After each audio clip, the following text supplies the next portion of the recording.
In 1970, India set in motion the White Revolution, or Operation Flood as it is otherwise known, the world's biggest dairy development program, which transformed the dairy deficient nation into the global leader in milk production.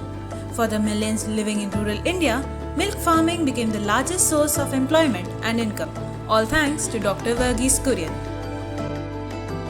However, to gain insights in the events leading up to White Revolution, we need to take a trip back in time to trace the history of dairy production and farming in post-colonial India. Up until 1946, the government provided Holcim, a private butter maker, with backing and monopoly on the procurement of milk from farmers in Kaira, Gujarat, which is subsequently delivered to Bombay. It was reported that Holcim paid the farmers poorly. Angered by the exploitation of local private dairies, the dairy farmers of Kheda district approached Sardar Vallabhbhai Patel, who suggested they unite and form a cooperative society. To acquire control of their resources, two villages came together under the leadership of Sri Tribhuvandas Patel. When the then Bombay government refused to register the union, the farmers staged a dairy strike. After 15 days of milk drought, the government was compelled to concede and the Kheda Milk Union was established, marking a new chapter in history. By 1964, this little cooperative milk union had transformed into a movement.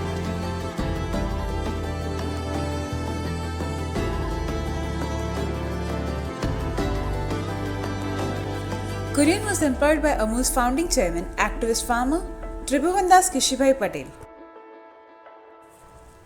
Dubbed as the founder of White Revolution, Verghese Kurian wrote the narrative for Amul's success story. The graduate of dairy engineering turned a small dusty town in Gujarat into India's milk capital.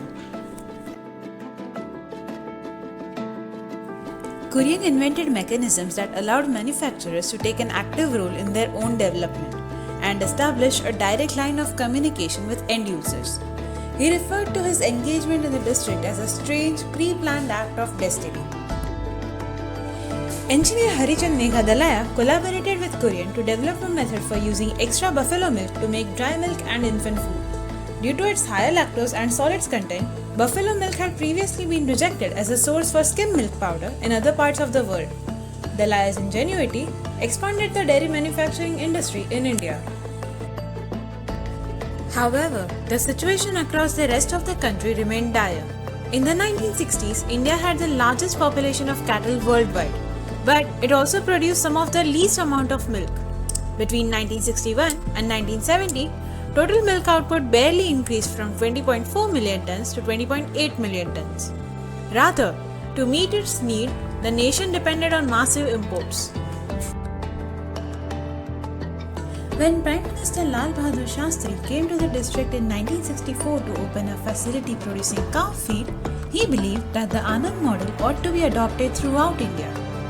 It was the start of a movement. In 1965, Kurian was named the head of National Dairy Development Board by Shastri. The idea was simple: to leave out the middleman and bridge the gap between dairy farmers and consumers. This way, the consumer paid a lower price and the spoils of the labor could directly benefit the farmer. Launched in 1970, Operation Flood helped dairy farmers direct their own development, placing control of the resources they created in their own hands.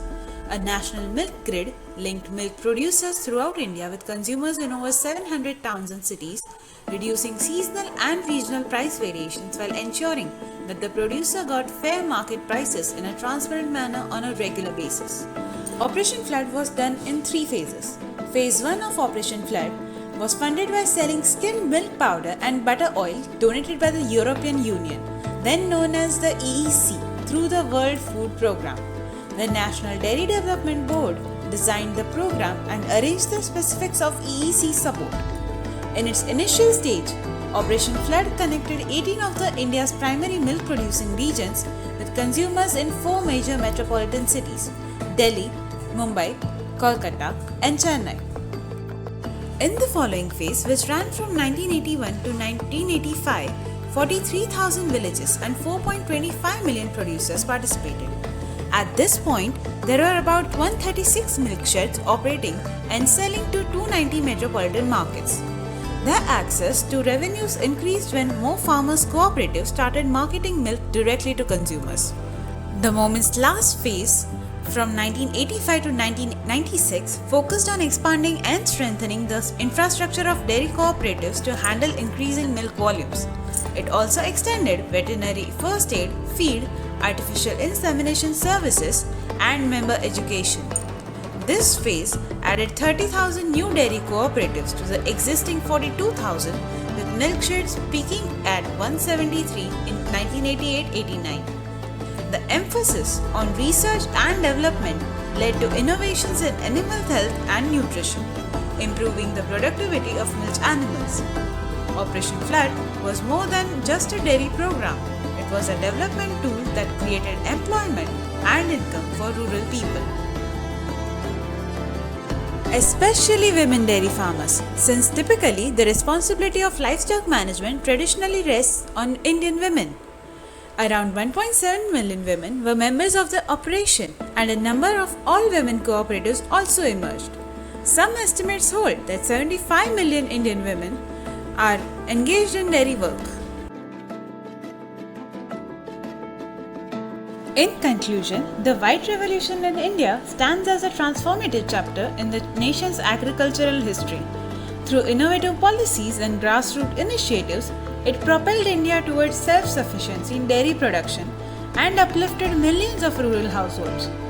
The revolution's legacy underscores the power of visionary leadership, community empowerment, and sustainable agricultural practices in shaping the trajectory of a nation. As India continues its journey of progress, the lessons learned from the White Revolution remain invaluable in addressing contemporary agricultural challenges and fostering inclusive growth.